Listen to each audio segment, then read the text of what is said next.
better start recording here myself, okay? These will be available for you if you want to study these matters in depth in a conversational manner. And if you want to take them to your study groups, they can be useful. You know, you can just turn them on for a particular paragraph or sentences and see what I have to say about it, then turn it off and discuss. So there's lots of ways that you can use this. We do have, I just want to make these announcements. Tomorrow, we're going to have the Soul of Nations meditations. There's so much going on. But after that, and probably into the first week of January, we will not have the Ask work, and we will resume it in January. But meanwhile, we'll be sending you notes about the solstice meditation, the Christmas vigil. Tuija had about 5 of these different broadcasts yesterday, and we will send them out to you. So if you want to participate with us, you can. And in this New Year's vigil, it really is, we're going to be on for about 12 or 13 hours, and we'll have various guests, and you have the opportunity to write in your thoughts ahead of time, and we will speak them out in certain contexts, and you can come and go as you please anytime. We'll be working from 10 a.m. Finnish time until 10 p.m. or 11 o'clock. Anyway, we'll be working beyond the midnight here. We won't be able to catch everybody's midnight for the change of year, but I think, it'll be sufficient. So do join us as soon as you get all the links on these things, and I'll have to trust Brett to be after me to make sure that I'm not making any mistakes.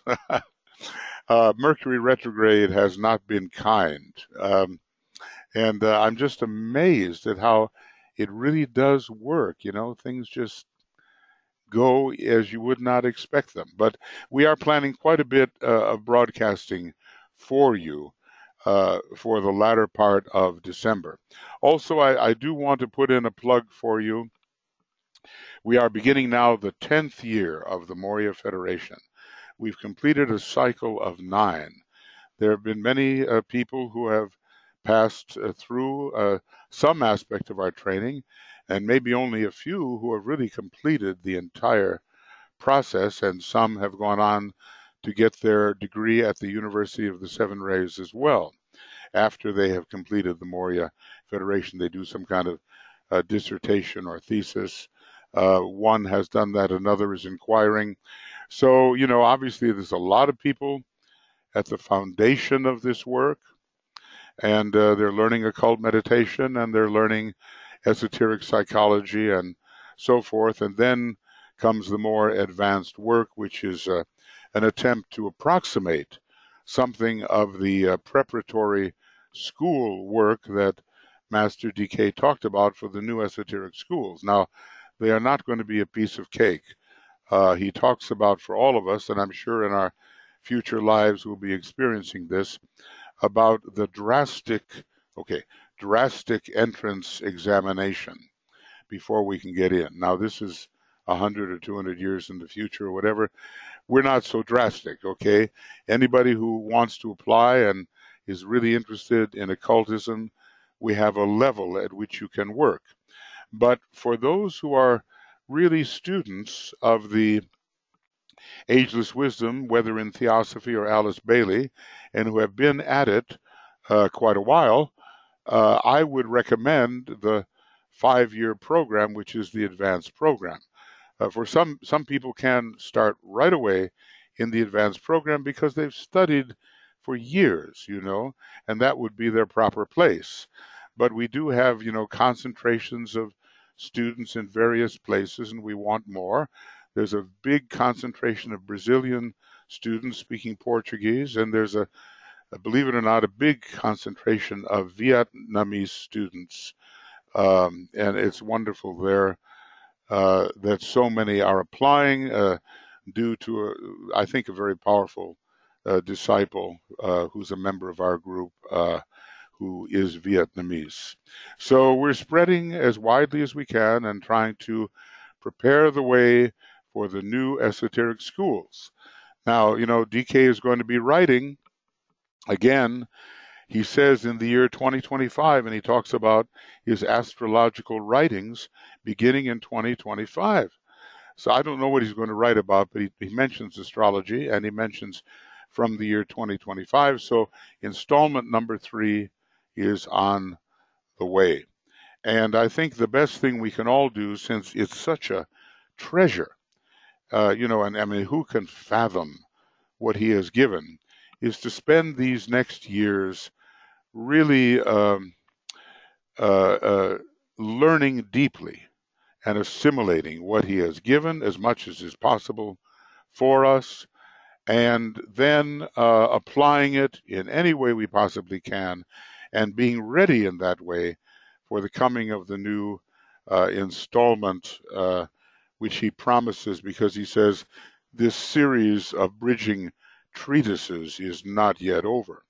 So I think, it's going to last for the remainder of the transition period before the true age of Aquarius begins in 2117 with the transit of Venus once again across the face of the sun.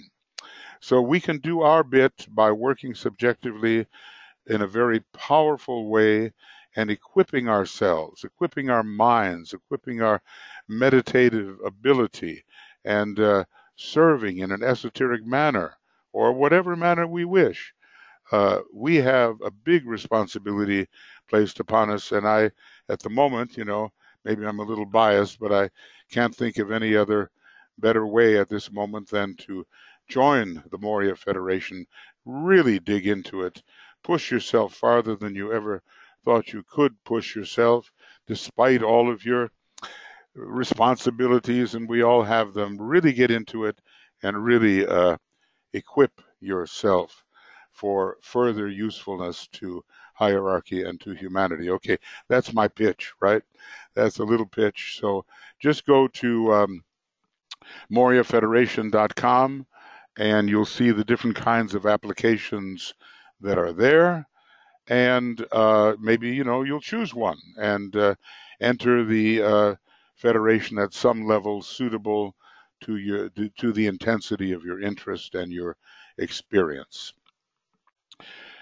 Okay, so there are quite a few of us here tonight, and I'm glad to see you all, and a lot of familiar faces here. And let's just have a little gathering before we conclude this section from a treatise on white magic in which we've been dealing with fear. Okay. The fear that the leader of the webinar might not show up. I've had 2 strikes against me now, So now we'll see whether I can, the next time it's necessary, whether I can get the idea of add 2 hours, not 3. Okay.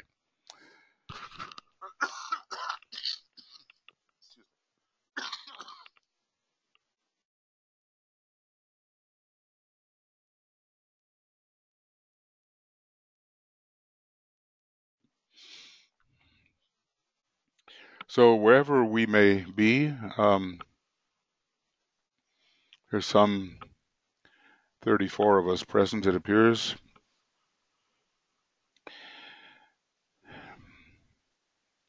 We realize that we are coming together to offer ourselves as an instrument for the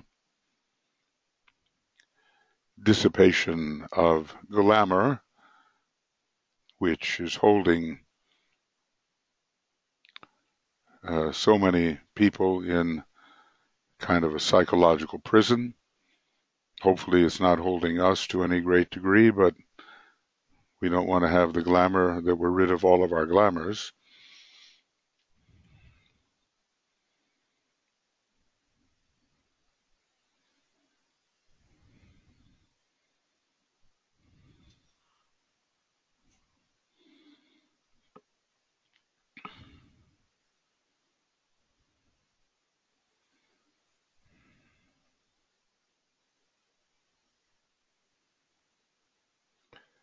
And we know that if we follow the instructions of the Master, that we are offering a little bit to the clarification of this situation,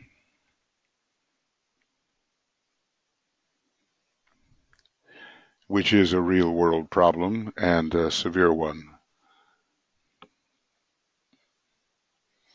And in the days of nuclear proliferation, it's a very serious situation. So we'll learn to work esoterically and have an effect from the inside out in clarifying the miasmatic, is there such a word, miasmatic situation on the astral plane. Try to get rid of, in a way, the phantasmagoria of the astral plane and just have it be an area of divine expression which is useful in expressing the energy of love.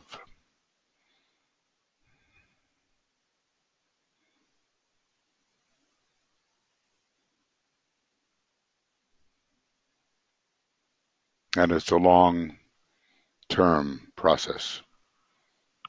So we begin now, but the real assault against glamour probably will occur after Vulcan has been discovered, and it may be a few centuries into the future. DK seemed to suggest, but work has to be done now. And just close this little reflection with an Om.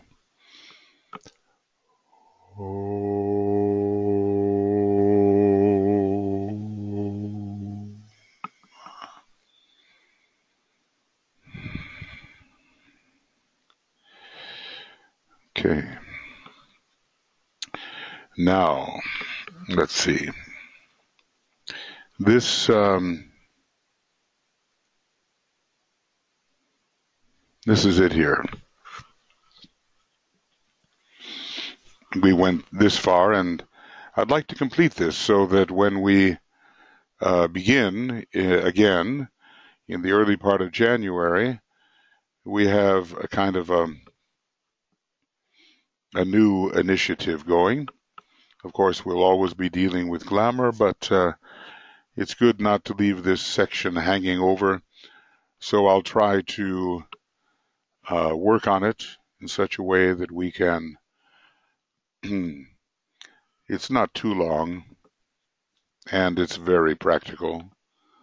So we'll work together and think together, and as we go along, make your notes about what you might like to say or question or something of that nature.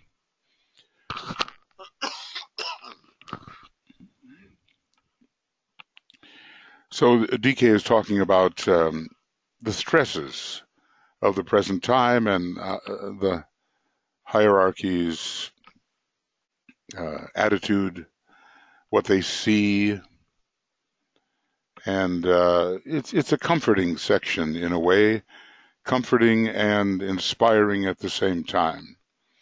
We sometimes think that these great beings are somehow far away, but of course it's an illusion. It has simply to do with the degree of our sensitivity and the sensitivity really of the brain cells, we are told.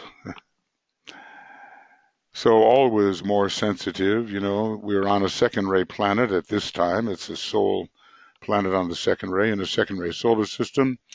This is the ray of sensitivity, and we're being schooled by Sirius, which is the brilliant star of sensitivity.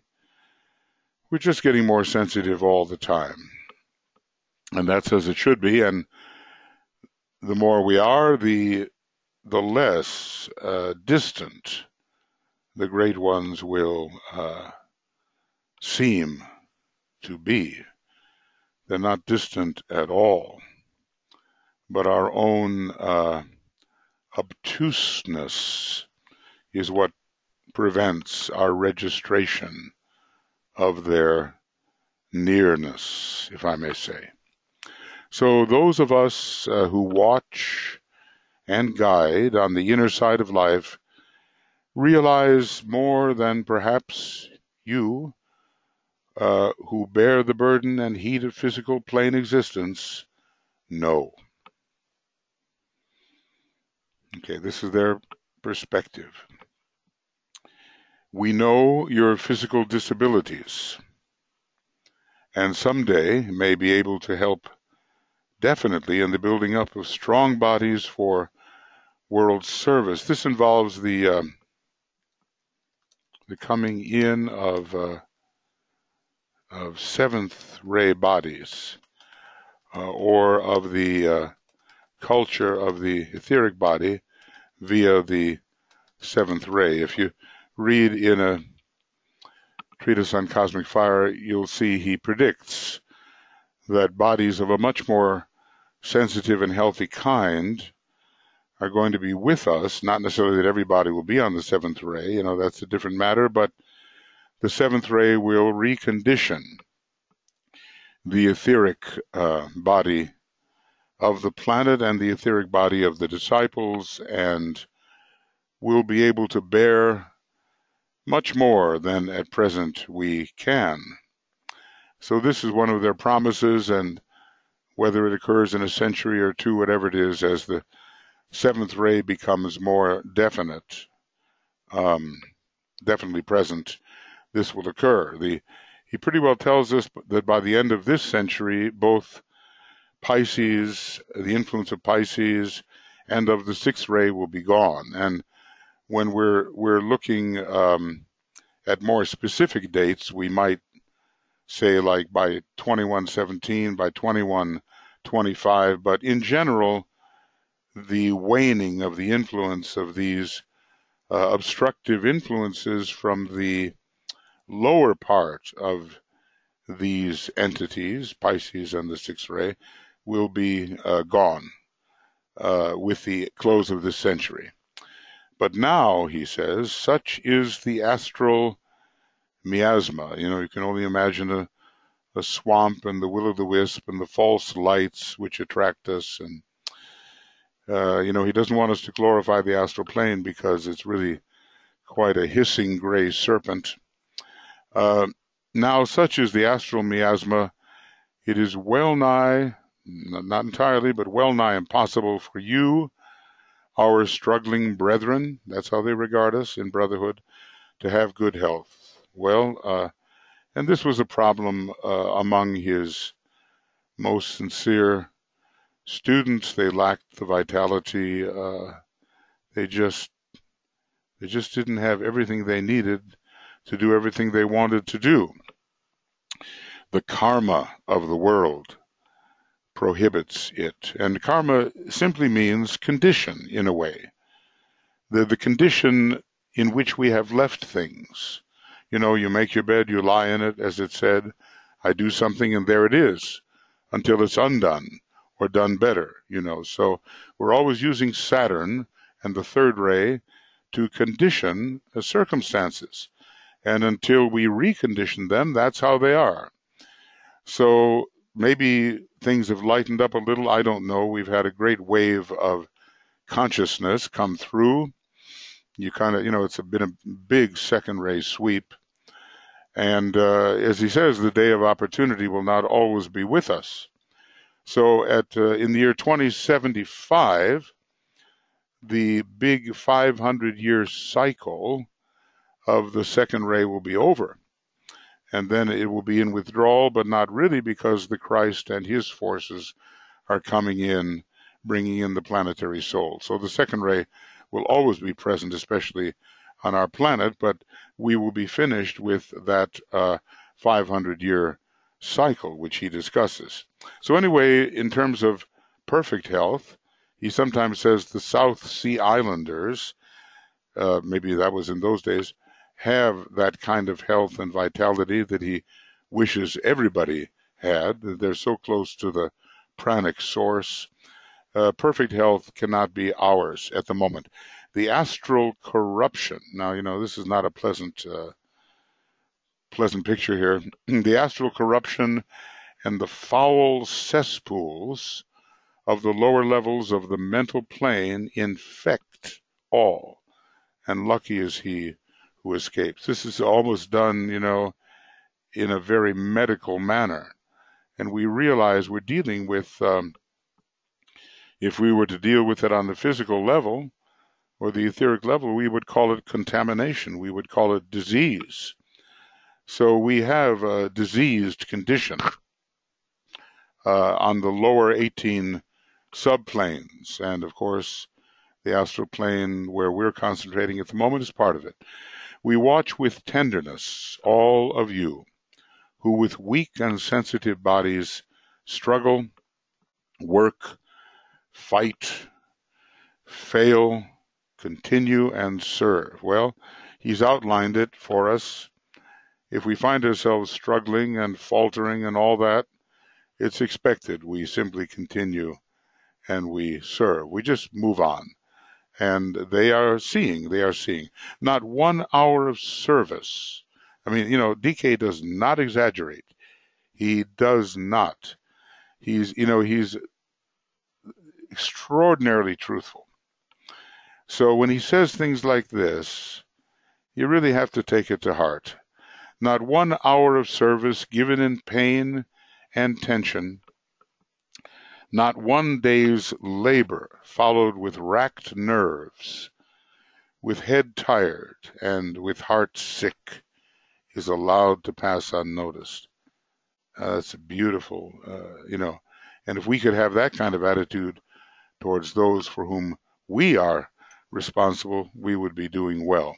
We know and we care, yet we may do naught that you, struggling in the field of the world, can do of that which is needed. So what Master Moria said, to give all is to put on chains. And I told you that story where he had a disciple who was under attack, and he said, look, I could protect you here, but you would learn nothing. So we have to be, they're not going to let us be overwhelmed, because they say there are certain people preparing for the reappearance of the Christ, or those who are quote unquote marked out for protection. And Master Moria said, and later you will see how we protected you. Maybe we don't see that or understand that. They don't allow it to go too far, but at the same time, they give us enough scope to strengthen our powers against the malevolent forces, because we've got to, at some point, do that. We can't just always be dependent that someone is going to shelter us from these malevolent actualities. The world's karma engulfs each of you at this epoch. And what is an epoch? It was happening back, following World War II when this was written, but we're still in it, obviously, and the danger for mass destruction is even greater. If you could but realize it, the time is short, and rest, joy, and peace are on their way. Supposedly the Battle of Armageddon takes place, and this is following a period of peace in which, quote-unquote, Satan, considered as the personality of man, is bound for 1,000 years. Whether, that's a symbolic measure, but for a while at least, there will be a binding of what we call sin and Satan, and eventually the era of brotherhood will unfold in the last 720 years of the Aquarian Age. He goes on, the half-gained victory, we're familiar with that. The days lived through with a certain measure of success, yet with an unachieved ideal, not quite there. the minutes of exhaustion of soul and body, where you can't you, you can't be inspired by the soul as you wish you could. When the emptiness of everything, even of service itself, like he says, the emptiness of study. He sometimes says, he says of study, how much study can you do? And then you ask yourself the question, which he has obviously asked himself, can these dry bones live? It's just study, it's just book knowledge. Can these dry bones live? So he knows, he's been through it, right? The minutes of exhaustion of soul and body, when the emptiness of everything, even of service itself, seems the only noticeable thing. The weeks and months of endeavor and of struggle against apparently insuperable odds, against the stupendous power of the forces of evolution, because they, even if it's good, it can sweep you in a way that disorganizes you, against the roaring tide of the world's ignorance. All are known. That's one phrase I've always remembered. The roaring tide of the world's ignorance, and we are up against that and have to find a way to penetrate it. All are known. Take comfort in the assurance that love rules all, especially on our planet and at this time. Take courage from the realization that the hierarchy stands. And I wonder if there are times when we really do have to tell ourselves that. When it is a source of comfort and encouragement to us. Love rules all and the hierarchy stands, and we take our stand upon that affirmation. It's not going to be easy, and for every one of us, I can assure you it's going to be tougher than it is now. There's no way around it, and when you're struggling to help humanity move from the fourth kingdom into the fifth kingdom, at least a certain percentage of human beings, everything that wants to drag you back is going to be thrown against you, whether it's from your own nature or from others. There are those who don't want it to happen. Those who are to teach the world more about the masters and who are being trained to be focal points of contact are put through a very drastic disciplining. I was just talking to someone about the new esoteric schools. Maybe, anyway, a drastic entrance examination will be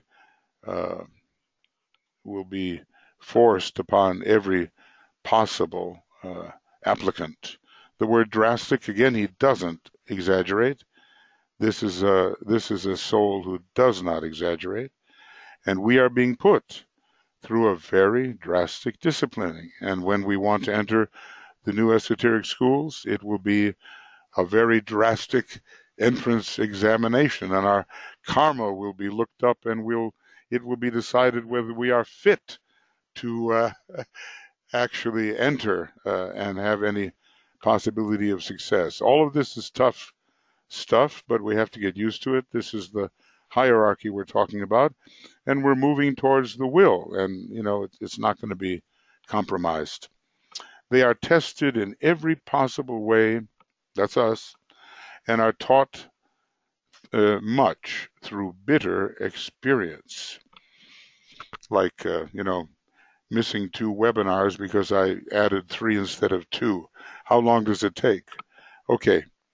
They are taught to attach no importance to recognition. Now, if you read Rule 11 in the Rays and the Initiations, you will see that one of the things that we have to overcome before we can even begin to consider Rule 11, which pertains to the 4th initiation, is to drop all desire for recognition. And there's so many of us who in little ways have not done that.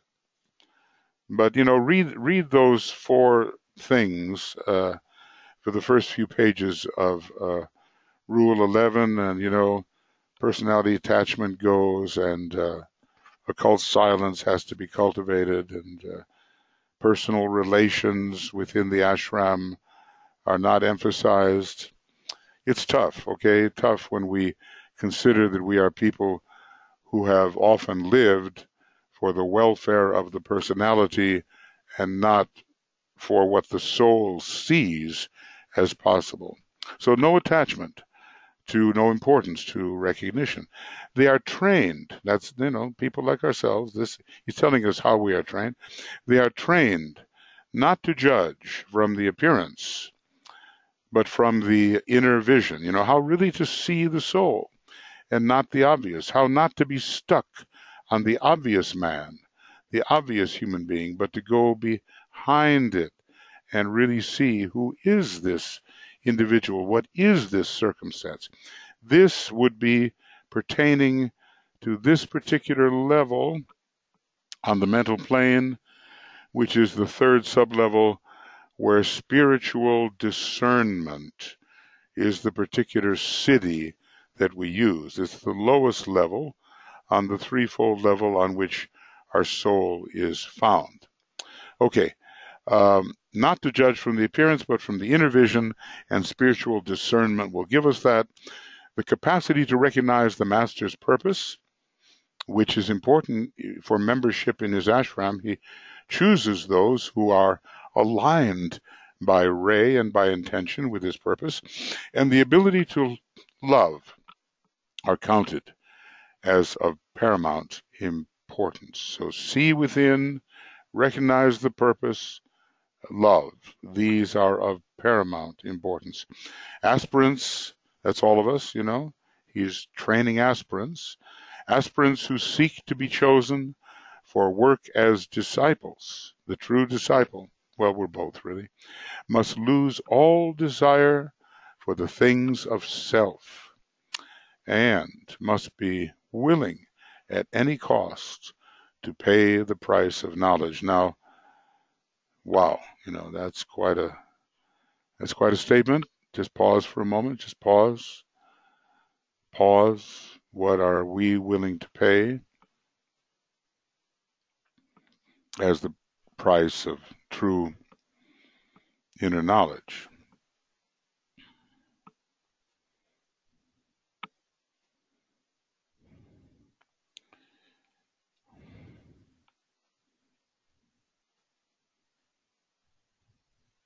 It's a great detaching process, and Master DK and the other masters have obviously paid this price. And we have to, there it is in our training. We count the cost, we count the cost, we count the cost, and by our willingness to relinquish many attachments for the sake of that which is of greater value, we prove our fitness for cooperation with them.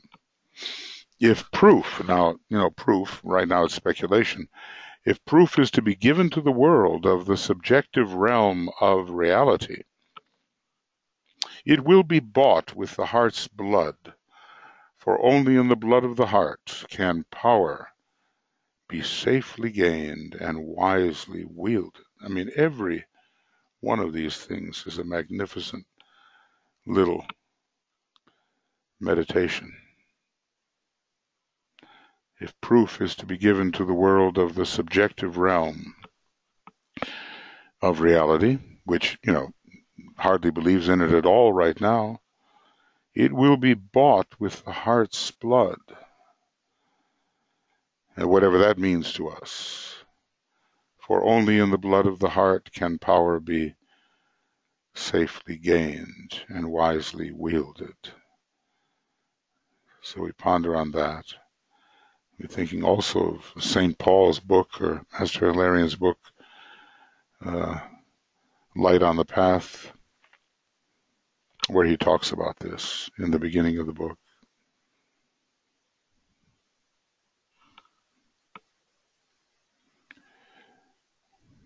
Yeah, we might as well know what we're in for and not fool ourselves, right? It's nice to be a student and to run into new things which are exciting, but unless these realities are actually recognized, it's just going to be book knowledge.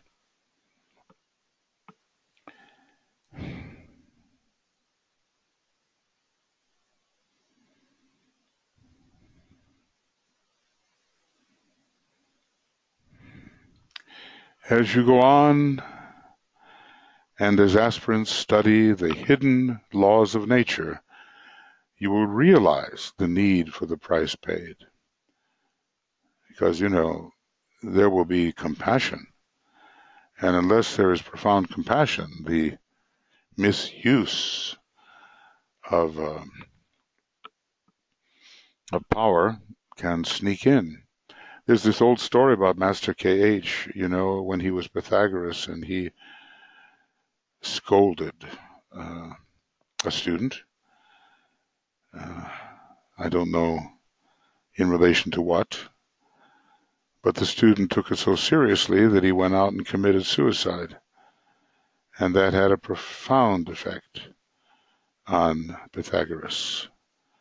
And he resolved from that point, always to speak in a manner that had compassionate understanding as the note, recognizable to whomever. That's a bitter, bitter lesson, for a great soul like him. Virtually an initiate of the fourth degree at that time, I suspect, to be hit with that kind of repercussion of one's words.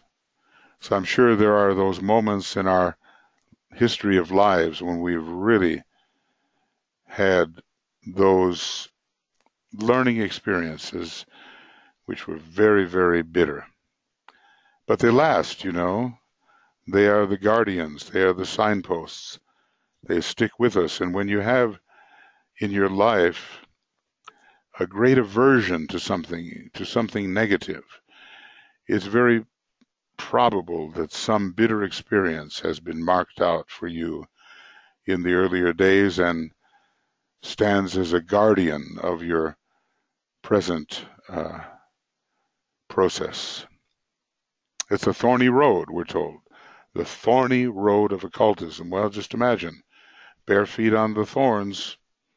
It's not easy because you have to have the bare feet to have the sensitivity. But the thorns are there. And you know how it is with the plant, the rose, it's guarded by thorns.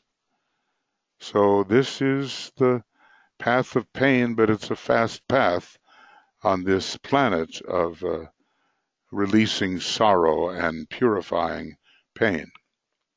So the spiritual unfoldment of the disciple's character must keep pace with his inner knowledge. We can't forget this, otherwise we're in danger. Now, how does this inner knowledge grow? You see, normally I would stop here, but I'm not going to stop. I'm not going to stop because I think we need, maybe I'll be forced to stop. I don't want to. This knowledge grows in three ways. By definite expansions of consciousness, which open up to the disciple a realization of the points to be attained. Consciousness is always growing, always unfolding. So this is what we have to continue to foster. Really, the new disciple is much more concerned with consciousness than with events. This produces in his mind a formulation of what lies ahead to be grasped and is the first step towards acquirement. So let us, under Jupiter, under Venus, under all the different planets, find a way to expand our conscious sensitivity. An aspirant is definitely taken on the inner planes, I suppose at night, and shown by a more advanced Chela what is the work to be done, much in the same way as a pupil is shown by his master the lesson to be learned. Well, we may not, the brain sensitivity may not be such that we remember these things, but, we're being schooled. And the law of economy is operative, and if it's possible in our condition to be shown something and taught something in those classes at night, we are taught. Some people bring it through, some people don't. It is happening, he tells us. So our consciousness is always expanding. Our sensitivity to the unseen is always growing. We're being encouraged at night to do this. our powers are growing. Now, what about this inner knowledge? The disciple's character must keep pace with the inner knowledge. Okay.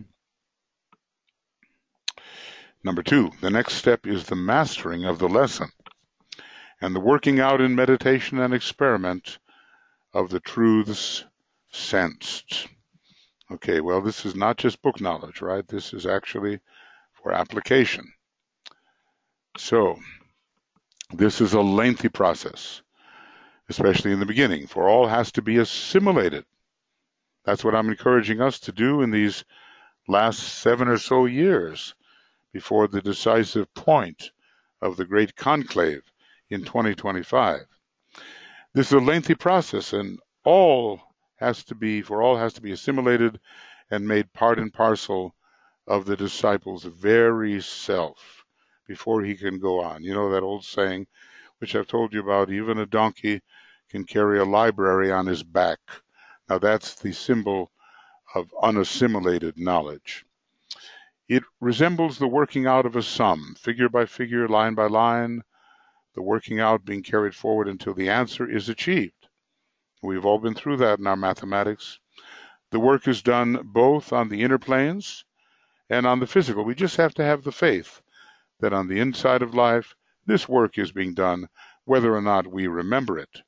Now, are we in the hall of learning or are we in the hall of wisdom? In the hall of learning, the pupil is taught nightly for a short time before proceeding with any work of service. This teaching he brings over into his physical brain consciousness in the form of a deep interest in certain subjects and in an increasing attitude to think concretely and abstractly on various occult matters that are occupying his attention. So, when we have this consuming interest in anything, especially in our field here, it has been stimulated from the hall of learning on the inner side when we are conscious away from the body. So just, question yourself. What am I deeply, deeply interested in? When did I decide to make that move in a certain direction? You've been schooled inwardly to prepare you for that. Just as in initiation, we are shown the path ahead to a certain extent, and we are thus prepared to follow it. He attempts to experiment and tries various methods of studying the laws, and in process of time arrives at results that are of value to him. Time passes, and as he appropriates and knows more, his knowledge takes a synthetic form. Now, in the new esoteric schools, you're not even let in unless you show some capacity for synthesis. This is interesting because it relates to the coming first ray and for the way we will be trained. So synthetic apprehension is needed by us. His knowledge takes a synthetic form, just the way you can see Master DK's does, and he becomes ready to teach and to impart to others the residue of knowledge of which he is sure. It's very little, okay, it's very little, but there are people who know still less, and we can help. And then, as he teaches, I forget how it goes, but if you're a listener, just a listener, what do you retain? 5%? And if you have to teach a subject, you retain 95%. I've heard that. Anyway, whether my figures are correct, you learn a lot more teaching than you do just, absorbing and listening. So if you think you have anything of which you are fairly sure, and you find anyone who is not sure of these things at all and knows less, get out there and share it with them, because in so doing, you will not only help them, you will help yourselves greatly. Be sure of the knowledge you teach. Okay, in teaching others comes further knowledge. That's number 3. The definition of truth in teaching crystallizes the facts learned. 5th ray. And in the play of other minds, the aspirant's own vibration becomes keyed up to ever higher planes, and this fresh intuition and fresh reaches of truth pour in. Alice Bailey saw things she just couldn't believe when the Tibetan was dictating to her, she said. When one lesson has in this way been mastered, a further one is set, and when the pupil has learned a particular series of lessons, he graduates and passes an initiation from the hall of learning into the hall of initiation, the hall of wisdom, beginning really with the seventh petal in the sacrifice tier of the egoic lotus. And when the fifth petal is fully unfolded, you've taken that first initiation. When the sixth petal is fully unfolded, you've taken the second. And when all three petals of the higher tier are unfolded, you've taken the third degree. If you want more about that, I have that book on the video book on the egoic lotus.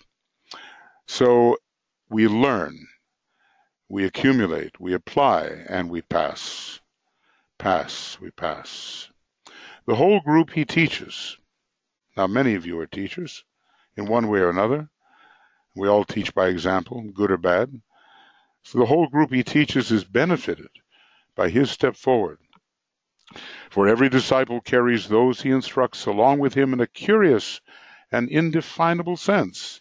And Master DK ought to know, having such a large training ashram. The benefit to the unit reacts upon the whole. A master carries his disciples on and up with him in a similar manner. The matter is abstruse and largely one of the secrets of the law of vibratory expansion. Well, we can ponder on all the rates and measures induced by the higher vibration. The initiation of the Logos, our solar Logos, has a universal effect. These are all very promising things, aren't they? Very promising. But there will be a price. We know what it is. And to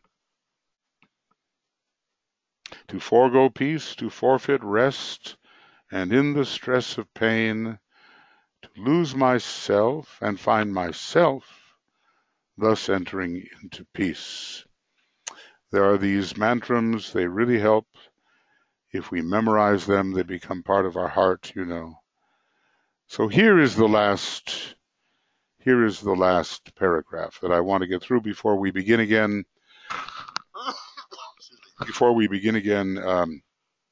I think after the first week of January. And have you got your Capricornian New Year's resolutions shaping up? I always love that time of year because it gives an opportunity to apply the will, you know, and to set the things we know we should do and have a standard, you know. So try to think about them before.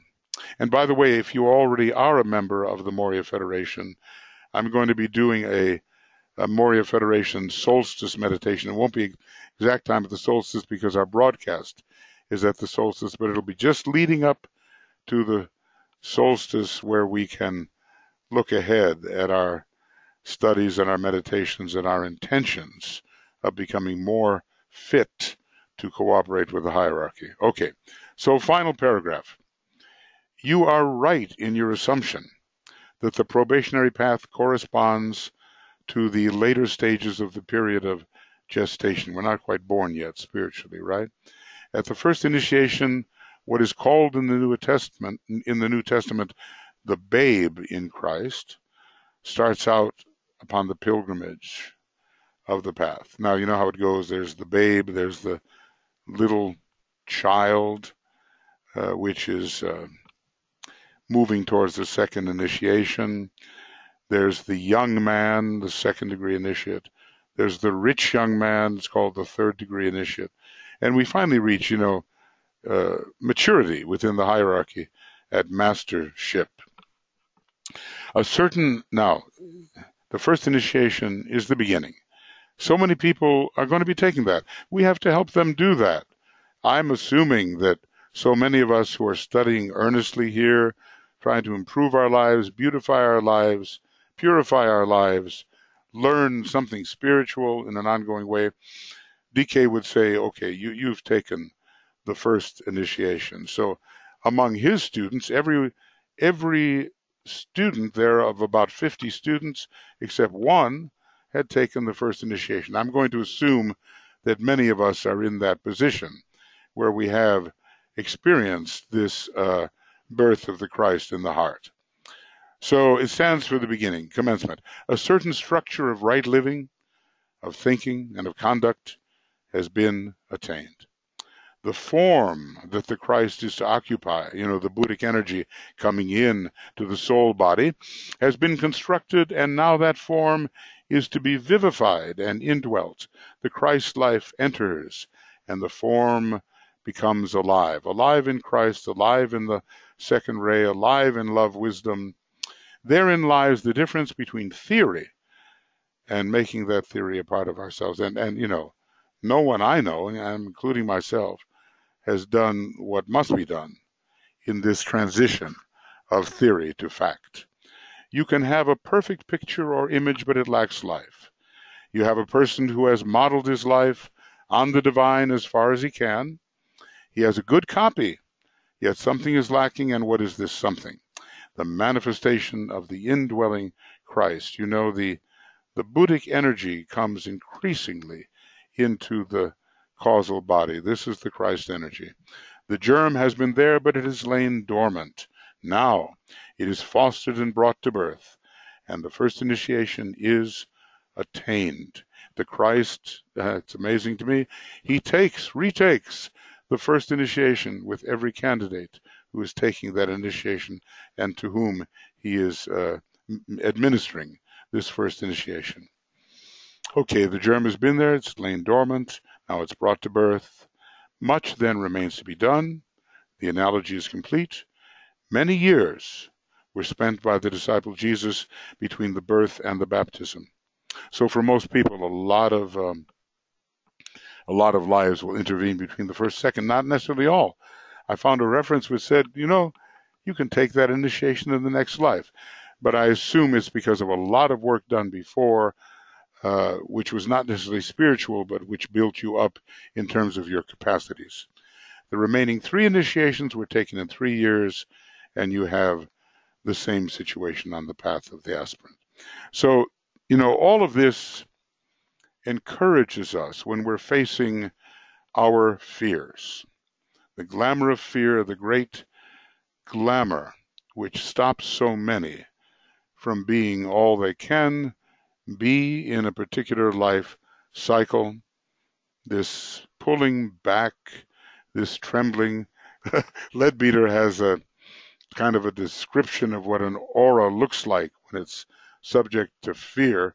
It's not a very pretty picture of a gelatinous gray mass. But okay, the more we have confidence in the immortal God within, he tells us we have to have this, the more we can fearlessly face all these things, which can mean the destruction of the form. Indeed, it can. But we know that we are not that. We have experience being what we are. We have experience out of the body. We have experience looking on and seeing the body as just a vehicle. So when these things become established, then we are in a position to help humanity fight fear. I have a friend who is brilliant. He's on the 3rd and 5th ray. We've been friends for 70 years. But of course, his extreme intellectuality prevents him from giving credence to any of this, which just seems to him like total nonsense. Now, he's reaching the end of his life. He's older, and he's afraid. And I promised, I say, hey, look, I'm going to show you around on the other side when we get there. He laughs, But we have to have the experience that establishes for ourselves that the body can be let go because it's not the real person. We have to have that vivid inner experience that proves to us it is the case. Master Moria says as soon as the man drops his body, he suddenly becomes fearless on the inner side. Well, maybe as a generality, that is true. So if we're going to stand up here with this glamour of fear and find a way to help other people see their way through it, because the name of fears is legion, then okay, we have to be free of fear ourselves. The first ray will help because it is the ray of fearlessness, and probably because it's so identified with the will and with the inner being. So let's realize that whatever we are trying to encourage in other people, we have somehow to accomplish within ourselves. Now, I know I've talked for a long time here, but we have finished this part, and we'll be ready for something new when we start again in January. So if there are any thoughts or questions about these things, you certainly are welcome to offer them at this time. This will be a little longer session than some of the sessions, but I assume that we'll be okay. We'll be okay about that. Okay, so now I see Carl here, and go ahead, Carl. Hi, Michael. Hi, Carl. Can you hear me? I surely can. Can you hear me? I got you. Oh, okay. Okay. Listen, in regards to what you've been talking about, there's this thing on page 355. DK says about can we stand the pressure? White magic. Okay. And if I might read this paragraph, I think it's very apropos. Okay, please go ahead. When a man literally walks in the light of his soul, and the clear light of the sun pours through him, revealing the path, it also, at the same time, reveals the plan. Simultaneously, however, he becomes aware of the fact that the plan is very far from consummation. The dark becomes more truly apparent. The chaos and misery and failure of the world groups stand revealed. The filth and dust of the warring forces are noted, and the whole sorrow of the world bears down upon the astounded yet illuminated aspirant. Can he stand the pressure? Can he become indeed acquainted with grief and yet rejoice forever in divine consciousness? Has the ability to face the light, what the light reveals and still go his way with serenity, sure of the ultimate triumph of good?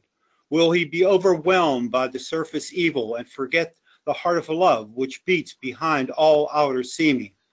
This situation should ever be remembered by the disciple, or he will be shattered by that which he has discovered. Oh, it's such a good, yeah, it's such a good paragraph, and we think we can take it, and we think we're equal to all things, but until we're tested, we just don't know. And the right outcome is given here. This is such a wonderful book. I've begun to think, I know that many of us have studied it, but I'm beginning to think that it will be necessary to do a very focused, detailed study of a treatise on white magic coming up before long. When I finish this work in Rays and Initiations, it may be something that I get to and which can involve some of us if we want to do that. Well, can we? That's the question, Carl. And well, that paragraph really struck me very hard. Yeah. And I pondered it much. And it's ironic, perhaps, that it just came up pretty much now, just right behind, a couple pages behind where you are. Yeah, interesting, isn't it? Or the head. Yeah. I mean, obviously, looking at the context, we gain from that, So thanks for calling that to our attention. It's quite a revelation, and can you see reality and not be broken, or maybe I should call it actuality. In other words, it's not really reality, it's what's happening, and not be broken, because a lot of us are idealists, and we have this idea about how things could be, and maybe in our lives and those around us, they are somewhat that way, and then we look at the condition. I just read, oh, it's horrible, these Rohingya people, what did it say, just 6,000 people have been killed within the last short time. There's this, who knows the karma? We don't know, but the people of Burma or Myanmar or Buddhists, for heaven's sake, are behind all of this slaughter. There's an evening out. Some terrible things are going on, but you ask yourself, why does this have to be? And that's like nothing. Millions and millions could die under certain events, whether they are atomic events or disease events. We're told that some kind of epidemic had been planned earlier. I think it was in World War I or something, and the flu, of course, did come through. But humanity took matters into its own hands with the Great War, spanning 31 years or so, and it was seen to be unnecessary. So the loss of form these days could appear quite catastrophic, even compared with what has happened before. I think we have to be ready for that, and can we stand it, and seeing what really lies behind it, can we stand it? That'll be up to everybody to answer. So thanks, Carl, for calling attention to this one. It's familiar, and it's something we all ought to have in mind. Appreciate it. Thank you. Yeah, thank you. Okay, and here is, oh yes, Brett, Suzanne, yeah? Okay. Suzanne, go ahead, please. Hello, Michael. We're glad you made it. Hi, Suzanne. Go ahead. My muse came forth here pondering the entrance of Saturn into Capricorn coming up, I believe, around the solstice time, which made me think that we'd have to remember that, yes, we have form, but the transformation of form and remembering the strengths of what the form truly is. And these are just a couple of lines, if I may. Yes, go ahead. And go forth, thou art tempered steel, a diamond, ground, neath life's hard heel. Thus get thee hence, mock not thy fate, 'tis high time that ye expiate. Just a reminder to keep strong and remember that strength is truly there. Thank you. Indeed, and when you're talking about the diamond, it's so interesting in relation to Capricorn, because this is the sign associated with that state of diamond soul when the jewel in the lotus is revealed, and all of us are put under such a pressure, in the formation of that diamond. Vulcan is the planet that really puts it to us and gets us into shape so we can be a true representative of the spirit, and there's a lot of pressure, a lot of suffering. So I hope I heard everything. I have a little problem with this headset, and maybe I'm going to try to put in a different headset because it's a little echoey. But I hope I got what I needed to out of that, and I appreciate the reading. Just 1 second. Try this. All right. Let's see if this will help at all. All right. Maybe it's a little higher frequency, and when you get to be my age, sometimes you lose certain frequencies in your hearing. Oh yes. Yes. I empathize with that. Thank you. Thank you, Suzanne. I appreciate it. Thank you. Michael? Yes, Brett. We don't hear you very well. Oh, okay. How's this? That's better. That's much better. Okay. I'm sorry. All right. I can't find the perfect headset. Each one has a little something missing. Anyway, this is a slightly higher pitch for me, and I might be in a position to hear more. Okay, now who else? Anyone else? I mean, these are very practical things we've been dealing with and very encouraging. And if anybody wonders, does the hierarchy really care? Well, uh, with words like these from Master DK, you just understand how great is the caring, but how the balance has to be kept. Otherwise, we learn nothing. You cannot give everything. And we have to be put on our own with regard to many, many things. So can we take it? Can we stand it? Well, we had better. We had better somehow. Okay. And okay, Frederick, I had something here from you, but I know it was a long time ago. So, but I like the words. Anything else, friends? Anything else that you want to say, ask, whatever? We're getting to that point in the year, Advent, right?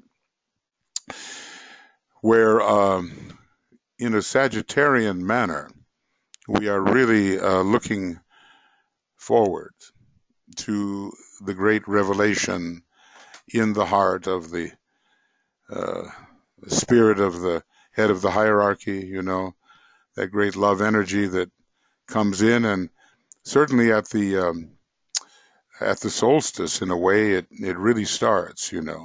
It's a very solemn moment, and I think that's why DK said, look, the new schools, they have to start at the solstice. They start at the Capricorn solstice. And it's just such a solemnity comes over us at that time. And I suppose it sweeps through all traditions. Maybe in the Christian tradition it might be a little more direct, but it's a global event that occurs. And we have to help humanity reinterpret the Abrahamic religions of Judaism, Islam, Christianity. There is an occult inner basis to all of these things based upon energy, and we have to find a way to make this evident to people who are simply believing in the letter of the law and the form of things. In other words, this is all about the problem of the transition from the concrete mind to the abstract mind, or to the higher mind and then the abstract mind. If we are mired in the concrete mind with an emphasis upon the fifth ray and the sixth ray, combined in an unholy alliance, which is very, very limiting upon the truth, we as humanity are going to have a very divisive time with each other, and we will fear the taking away of the outer forms until we have identified with what we are internally. And that, of course, every day, we have to remind ourselves of what we really are. And when we see the testimony of the senses, there's something behind these senses which we are, and which we have to feel that we are and know that we are. The theory, it's good, but it's never good enough. And so whatever will take you as an aspirant and disciple from theory to practice, let that be applied. Okay, let that be applied. Well, anyway, is there anybody else before we do our meditation? I realize we're a little bit late here. I know it's my insistence on plowing on. I wanted to do that so that we could, finish this section and start with something new, a new sort of impulse. It'll still be Capricorn. It'll probably be around the time of the full moon. Does anybody know when the next full moon is exactly? Does anybody? I mean, I can find out pretty quick, but just going to the solar fire. By the way, if you're an astrologer and you don't have this program, this is the program to get. The solar fire program, and here's the lunar phase, and here's the next 100, and here is the full moon on the 3rd of December. Okay, well, it occurs a little before we'll be getting together again, but we will be doing our usual full moon things. So, tomorrow Tuija does the Soul of Nations work, and then after that we're going to sort of wish you farewell on these Ask project webinars and broadcasts, and join us for the Christmas and the solstice broadcasts and the New Year's Vigil broadcast, and we'll try to get that all sent out to you. Okay? All right. Then if there's nothing else, then we're going to go on to our meditation. Excuse me. I seem to have 4 ears here, but okay. Let's see. Let's get this off.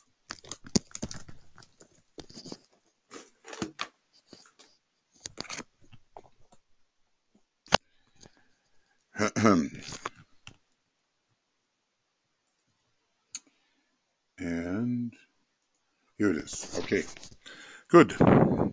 There's a goodly number of us gathered together here today, and maybe we can make a little difference.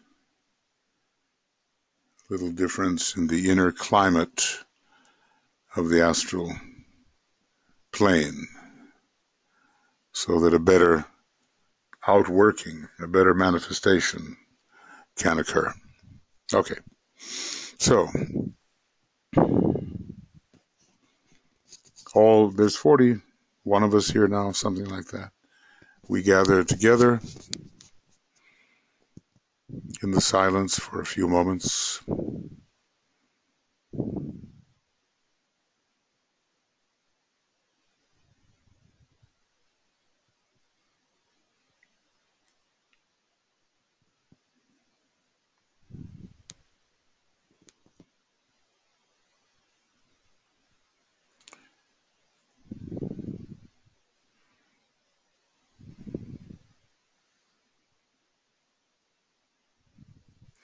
And we're offering ourselves as an instrument for the clarification, you might almost say decontamination of the astral plane. And we'll use our cross of divinity, our protective cross, which should be shining with light. And we will say, as we use this protective formula, which, believe me, is needed. Don't venture into this work without it. And when you're doing your own individual glamour work, use the cross, a great cosmic symbol, and in this time related to the chakric condition of the human being. As a soul, I work in light, and darkness cannot touch me. I take my stand within the light. I work, and from that point I never move. It's this longer arm cross. And it shines for each one of us, and it shines for the group.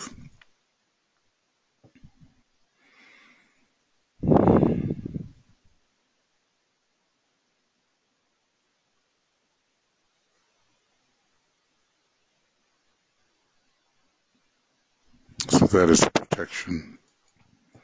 Now the 3 lights have to be brought together. The light of matter drawn up to the mental level, where it meets the light of the lower mind, the analytical reasoning mind. We visualize these 2 lights merging.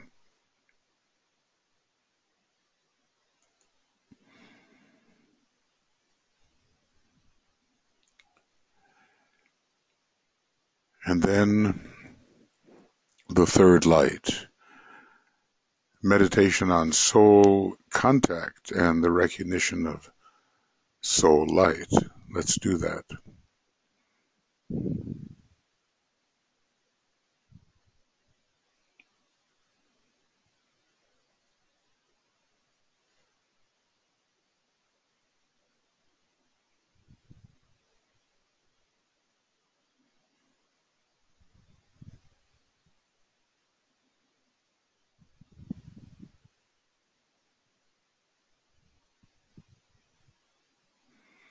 For each one of us, the light of the soul is accessible, and we draw it down.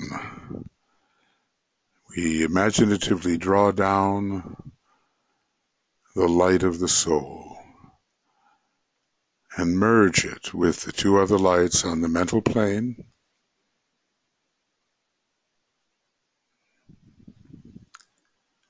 So three lights are one.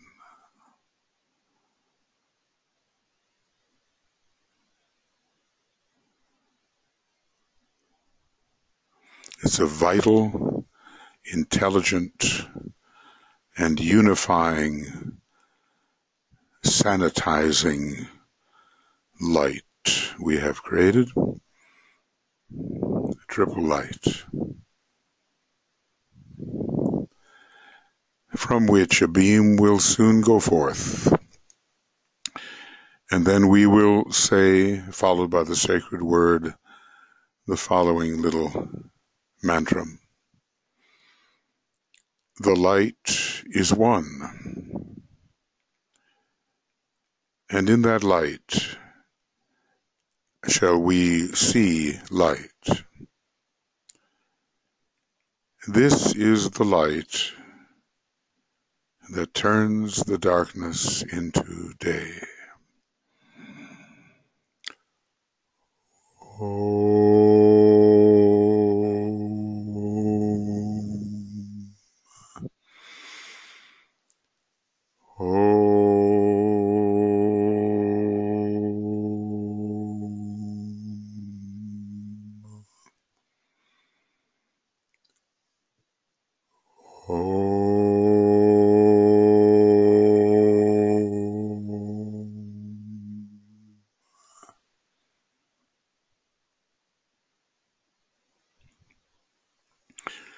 So for each of us there is a light, and for the group as a whole there is a light. And as we use the formula, we're going to see that searchlight appearing. And for each of us, the searchlight blends into the greater light, the greater searchlight for the group,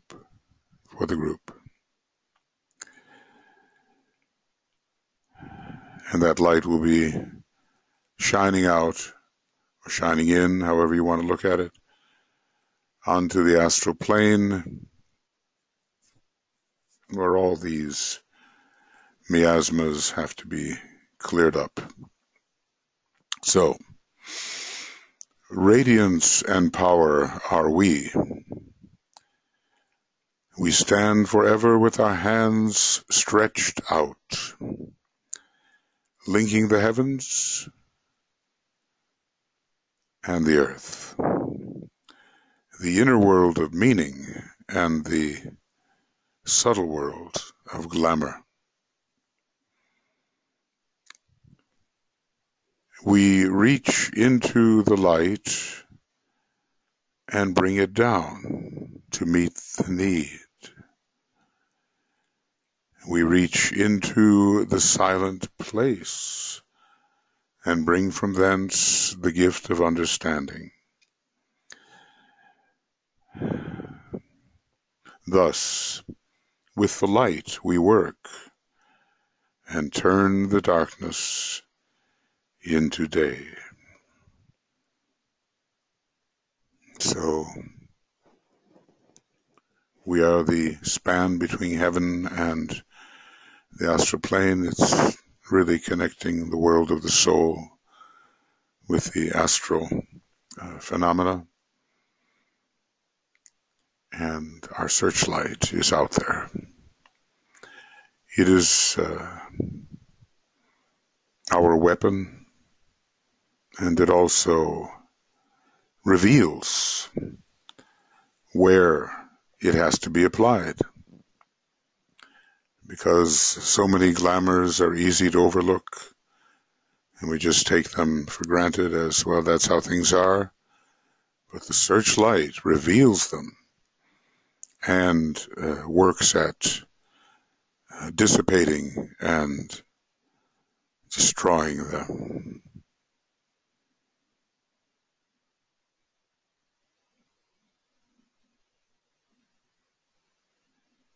So our little searchlight goes forth to join the others and creates the great beam that we're going to use together.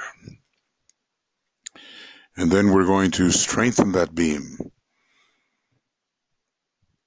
with the spiritual will, the strength of which is dependent upon our willingness to cooperate with the divine plan. And we say, as we strengthen the beam with spiritual will, with power upon its beam, the light is focused on the goal.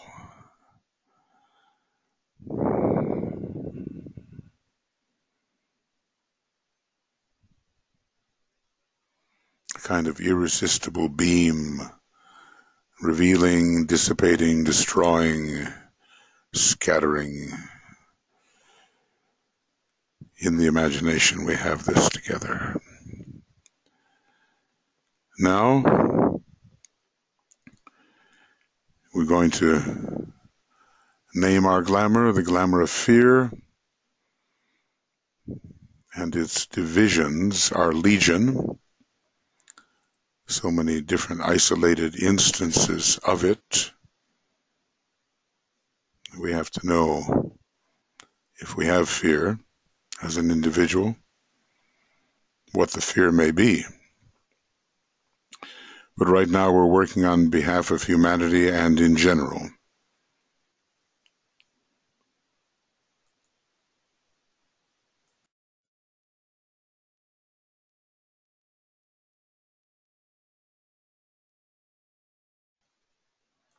And so we're going to use these words of power, and as we use them, we will visualize our beam penetrating into the glamour,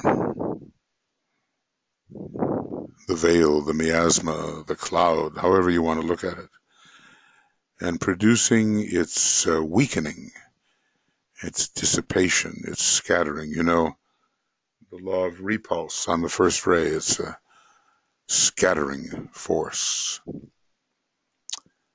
But we drive it back, we drive it further back. And so, we say together,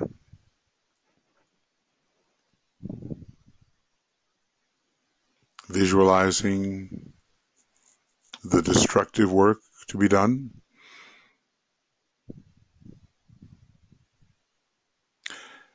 the power of our united light prevents the appearance of the glamour of fear.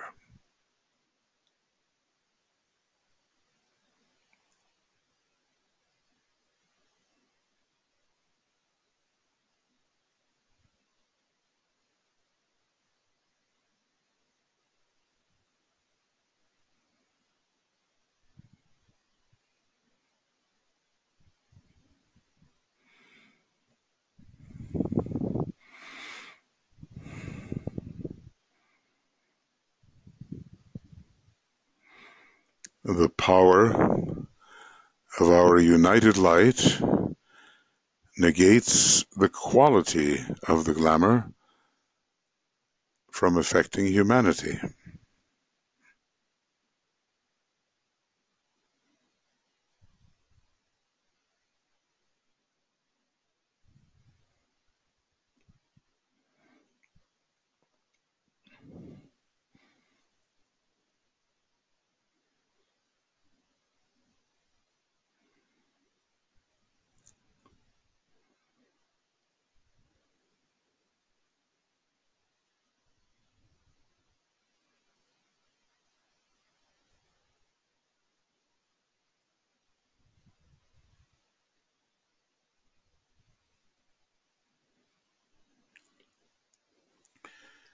The power of our united light destroys the life behind the glamour.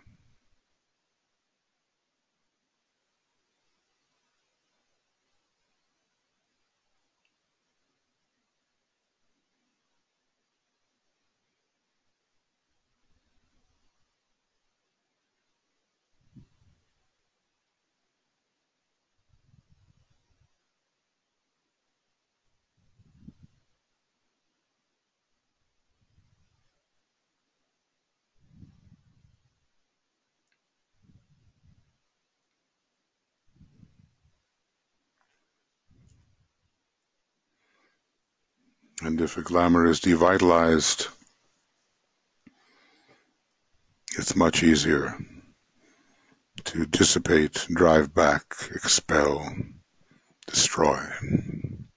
So now we're going to have our 5 minutes of silence and intensity of purpose as we see the work proceeding according to the 3 words of power. 5 minutes.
And so the sun of fearlessness shines upon the astral plane,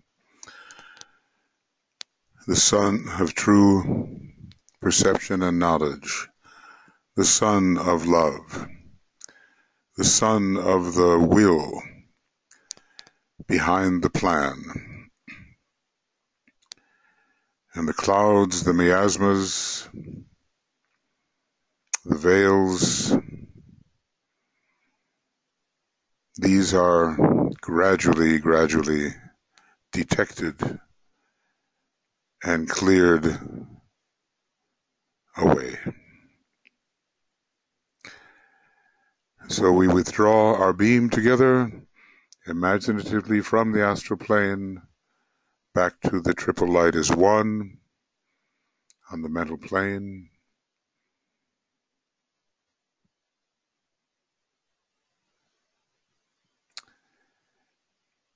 That beam is shut off for the moment, the searchlight,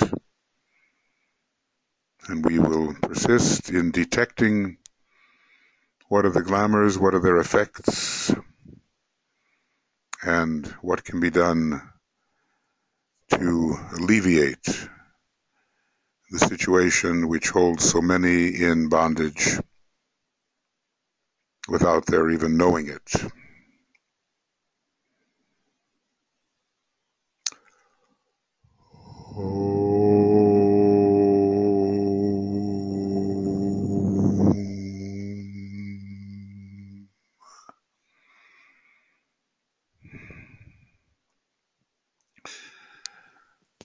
So friends, we have many things coming up now for the solstice and for Christmas and for the new year. On the 23rd, we're going to read the complete gospel story. We'll send you the timing on that, and we will have about 5 different events. And Olivia and Tuija and I invite you to our resumption of this work, which will occur in the beginning part of January, probably after the full moon. And we'll be there for the full moon with the pre-full moon and also with the broadcast for the exact moment of the Capricorn full moon. We really have to take this sign Capricorn very seriously. It's the sign of initiation, and under it the birth of the Christ occurs for so many thousands. We're on our way there, and under it the divine law is wielded, and under it our will is strengthened so we can cooperate more fully as desired. So we'll be sending you the details on these broadcasts, and we'll be resuming the Ask program shortly after the full moon in January, but yet tomorrow we still have our broadcast at 5 p.m. GMT, and I will try to remember that it's at 7 o'clock our time in Finland and not at 8 o'clock, goodness.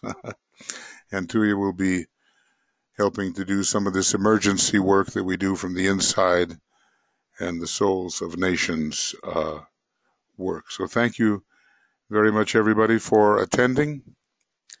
And we'll be working with you during the next 2 weeks on various things. I hope you have a wonderful anticipation, Advent, holiday season, holy day season, and that the spirit of the head of the hierarchy of the Christ sweeps through you and through your groups. We're about to enter the Capricorn energy, and it's solemn and wonderful, and let us take full advantage of that. So love and many blessings from all of us, and see you soon.